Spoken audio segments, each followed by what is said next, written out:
And welcome to the Small Business Briefing. And I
this briefing, and I am Kelli Saunders, Vice President of Policy and Engagement here at SBAM, filling in for Brian today. And I know that you're probably expecting to hear Sarah's voice after this, but Sarah is taking a much-deserved vacation. And so my special guest today is the one, the only, Jacob Manning. So Jacob, why don't you say hello? Thank you, Kelly. Good afternoon, everyone. My name is Jacob Manning, and I am the Grassroots Coordinator and Policy Advisor here at SBAM, part of the advocacy team with Kelly. So I think we're going to kick it off, starting with the big topic of the week here in Lansing, and that's the budget. Last week, we held a press conference in our office talking about two troubling proposals, one in the House and one in the Senate. Could you give us an update on that? Yes, and I think Brian gave a brief synopsis of both of those, but let's start in the house. And so we know that childcare providers are an essential part to helping cover the pre-K for all plan that the governor has highlighted and introduced and wanted to expand to all 4-year-olds here in Michigan. And so there's always been this allotment in the budget for 30% of the Great Start Readiness Program dollars to go into community-based organizations. And so the governor put that in her budget this year. We were happy to see that. However, the House stripped it out and they want all the money to go to the ISDs in the respective districts. Now, that doesn't mean that the ISDs have capacity in order to provide pre-K for all in their respective areas. And so there's this idea that the ISDs, the money should go to them, and then the ISDs can decide where that money is placed within community-based organizations, rather than right now that's being allocated by the state itself. And so we're very troubled by that because we know that parents choose to send their children to different organizations that they feel are best for their child and their growth. And so we are very nervous about that proposal being stripped out of the House and been advocating fiercely to make sure that those organizations and the respective communities receive those funds in order for kids to continue going and learning and being on the right path to learning as we get our education system straightened out. Now let's switch over to the Senate. Another kind of troubling proposal, which was a pay parity piece. And what we mean by that is that there was this idea in the Senate to pay childcare workers that are involved in the Great Start Readiness Program the same amount of a teacher's salary in the Regional Prosperity District. Now, none of us are arguing that we don't think that our childcare providers obviously deserve the money, that maybe their local ISDs are being paid, the teachers are being paid. However, it's not a sustainable business model. So on that side of the coin, we've been talking with the Senate about how this is not a viable piece of legislation to go through. Now, taking those two pieces and combining them is a train wreck. And so we've really been having meetings with the House and the Senate members to flag this. We've been saying the governor got it right. She wants to keep things status quo. We want to make sure that if we're going for this pre-K for all approach, that it is an all hands on deck approach, that all communities, community-based organizations, schools come together to make sure that we can fill this void so that our young kids are getting the education that they need and deserve in order to succeed. So what we're bringing this to the table for you is to just put this on your radar in the summer. If you're encountering your legislators, please make sure that you're flagging this. Please make sure you're calling them the next 2 weeks in order to say, we don't want this, because as budget negotiations continue, this is going to be a hot topic for us. We want to make sure that we're supporting the governor's recommendation and that these House and Senate proposals do not go through.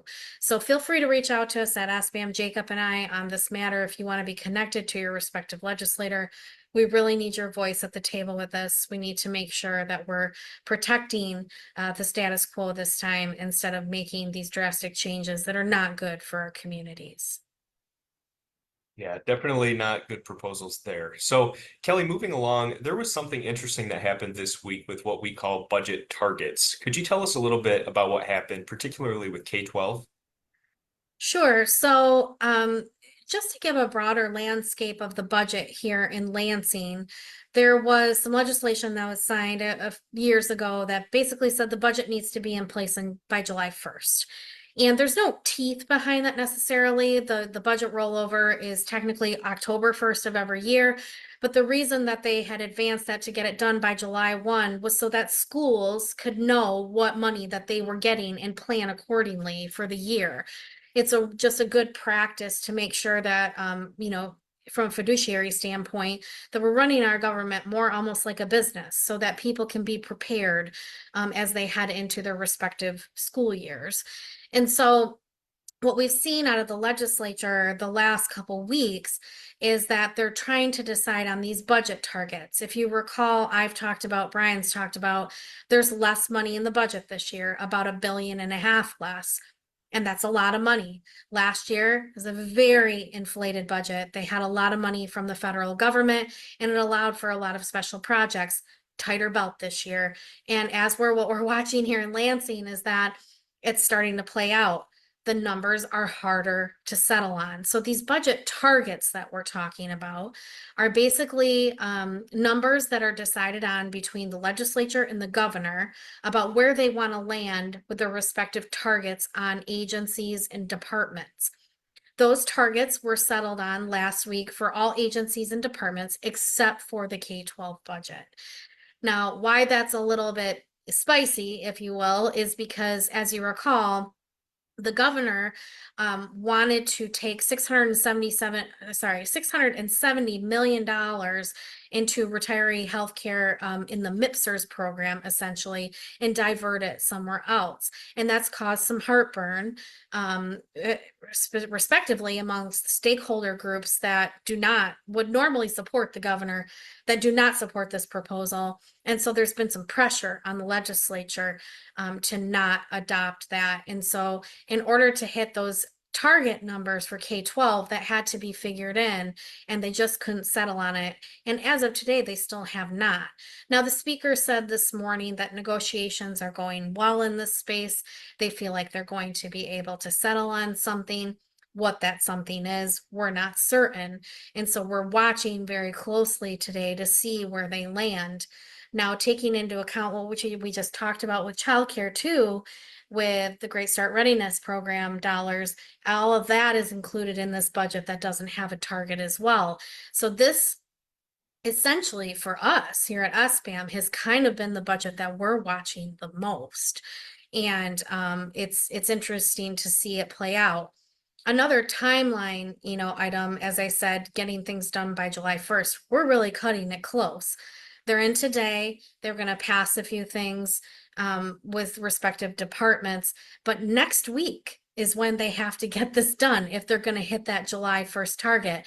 This is really coming down to the wire. And so the question is, will they get there? Will they not get there? And will they have to stay here longer? Reminder that it's an election year. A lot of folks want to get back in their districts. They want to tell people why they should be reelected to Lansing. I would say they really are feeling under the gun, because the last thing you want to do is show up to your district late and say you didn't get a budget done on time, because you couldn't figure it out within your respective caucuses. So it's an interesting time here in Lansing. If I had to make a bet, they probably will get it done next week, but it's going to be some late nights. So, sticking with this theme of ongoing negotiations, there was this letter that was sent from two Republican legislators earlier this week regarding these ongoing discussions about this economic development package.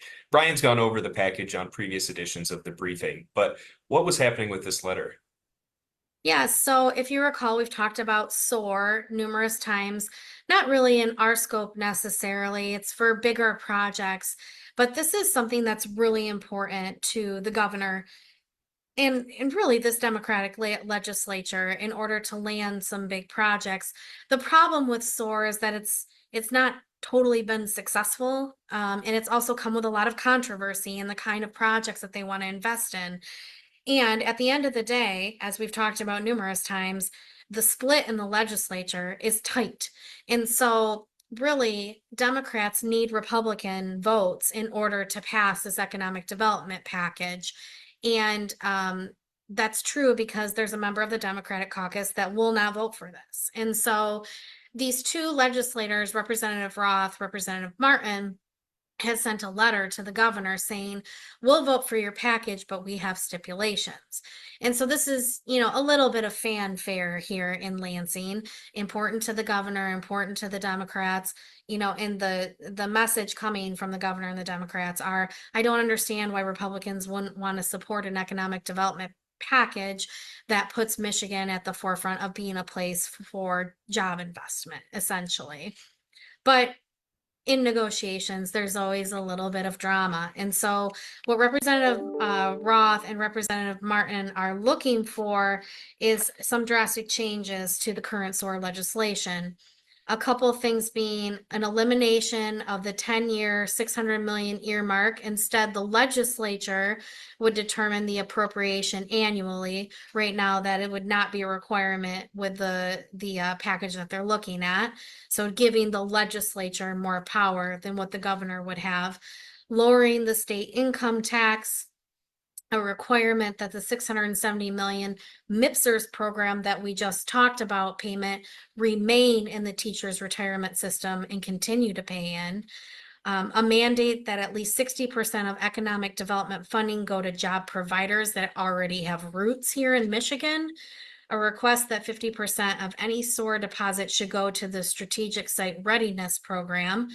And then a requirement that at least 60% of funding is dedicated to building pad ready sites or those ready for new construction. A mandate that no more than 15% of the SSRP money be awarded to a single prosperity region. A requirement that no more 50% of the SOAR funding be allocated to any one industry over a 2-year period.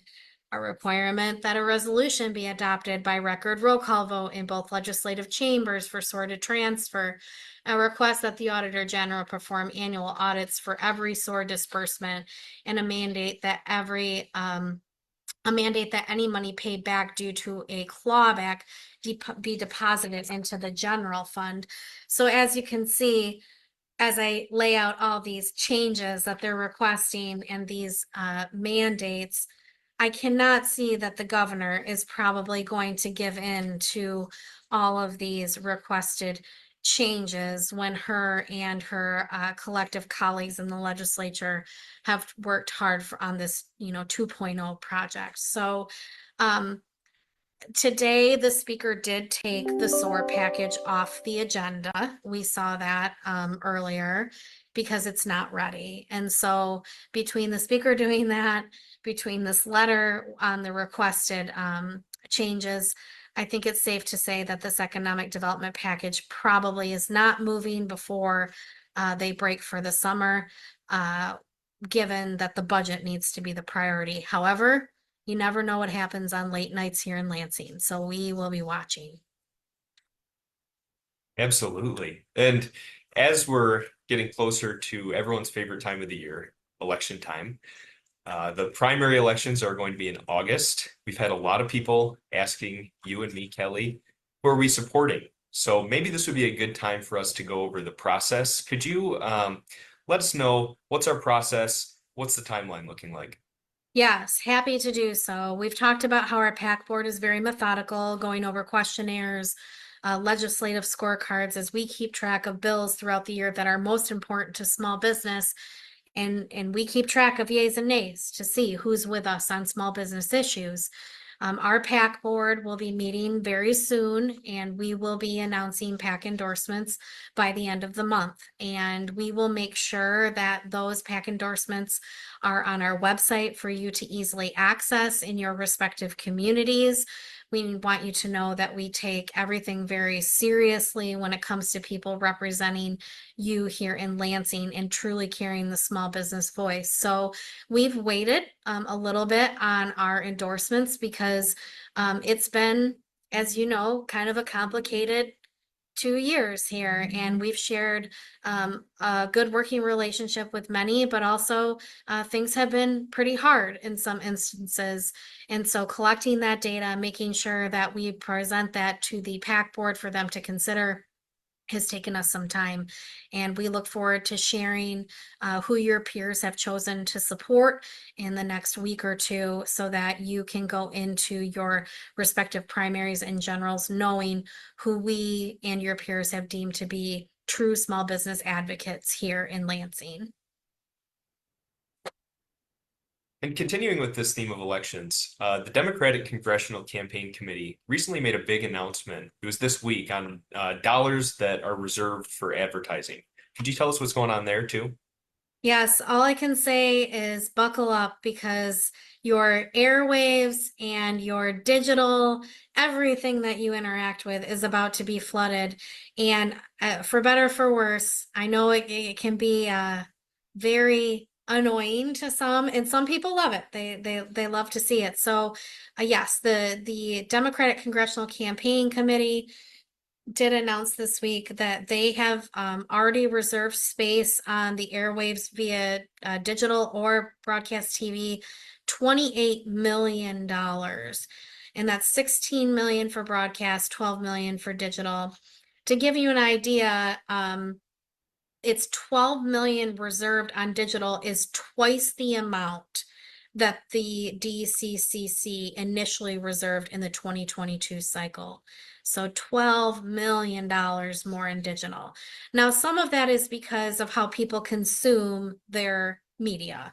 And so people have gone to more streaming digital means. And so they're really narrowing in on that. From a broadcast perspective, Michigan was not listed in their ad buys, but in digital, we were. And so we know that the Democrat campaign committee is looking in Washington to take back the House. Michigan is a focus. We've gone over that with some of the congressional seats that are heated and being watched, specifically here in the Lansing region, and then also up in that Midland Bay, Saginaw area where Congressman Kildee will not be running for office. And then the third congressional district, that West Michigan district, is always hotly contested.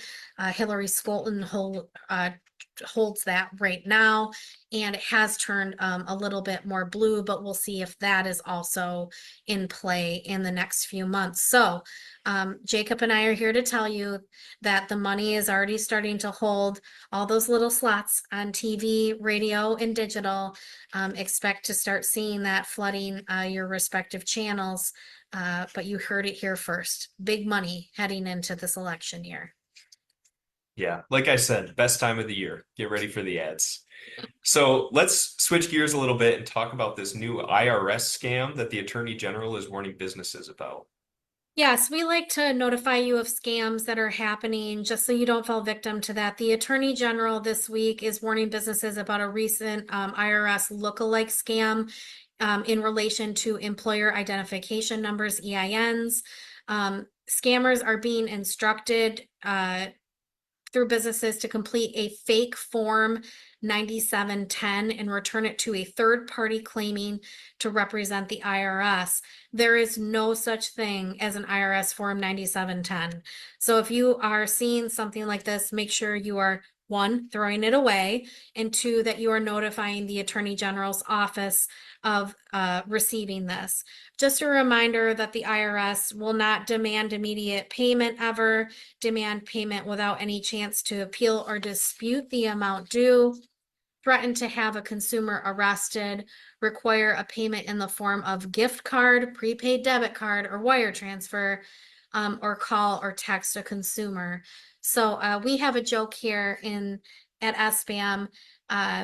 These scammers have gotten really good, and sometimes we get emails from Brain, Kelli, or Brian asking us to go buy him gift cards for X, Y, and Z, and he indeed is not asking us to do this. So make sure that you're being vigilant in your email, your text, and your phone calls, that you are not giving away sensitive information, as they are trying to target personal identification numbers and money. So watch out for the scammers that are coming through right now. Jacob, we are going to finish out this day. We had our SBAM annual meeting and small business summit last week. And every year we are tasked with kind of surveying the legislative landscape and recognizing legislative partners that are good to SBAM, that we feel we can have good dialogue with, that they listen to small business issues. We awarded 4 legislators as SBAM Legislator of the Year last week.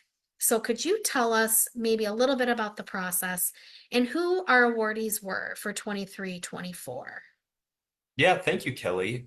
Just to dive into a little bit of what the process looks like. As you guys are aware, me and Kelly and Brian are plugged into the political goings-on in Lansing. And so we track bills. Like Kelly said, we track the yeas and the nays. We know how legislators voted on certain issues. We know who is sponsoring good and bad legislation for small businesses. And we keep track of that. And we also have frequent conversations with legislators about various bills, what sort of effects they'd have on small business owners. So as we get closer every year to our small business summit and annual meeting, we will compile a list of candidates for consideration for Legislator of the Year, which we then go to present to our executive committee, and they end up making the final decision on who we honor at our small business summit. And so when we're looking at what the executive committee typically values, and really what SBAM values in a legislator, we tend towards leaders who are thoughtful, logical, and are willing to engage in conversations with us. We like legislators who will come to us and ask, hey, what do your members think about this bill? Or what can we do to help this bill? Or what's been happening a lot more recently is, what about this bill could be changed to lessen the impact on the small businesses in my community? How can we make this hurt less? And so this year, the executive committee chose 4 legislators, and these 4 legislators all really exemplify all the things that I just mentioned. We chose 2 from each chamber and 2 from each party. So a Democrat from the House, a Democrat from the Senate, a Republican from the House, and a Republican from the Senate. And so I'll discuss a little bit about each of these legislators. But before I do, I will say each of these legislators not only had bills that they supported with their votes, the yeas and the nays, that were helpful for small businesses, but each of these people were really a champion of a certain issue, a core business issue for small business owners in Michigan, and really set them apart from the rest of the pack. So starting out with the Republican senator from up north, John DeMoose. Senator DeMoose has voted for a lot of the bills that we support. He voted for the research and development tax credit. He voted for expanding the earned income tax credit. But really the issue that he has championed for us is this issue of unemployment insurance expanding benefits. And as this conversation has really started to heat up this summer, Senator DeMoose has been a trustworthy name on both sides of the aisle and has been someone who can walk into these meetings with his Democratic colleagues and really champion small business and express the positions of why now isn't a good time to expand weeks or benefits and what sort of impacts these would have on small businesses.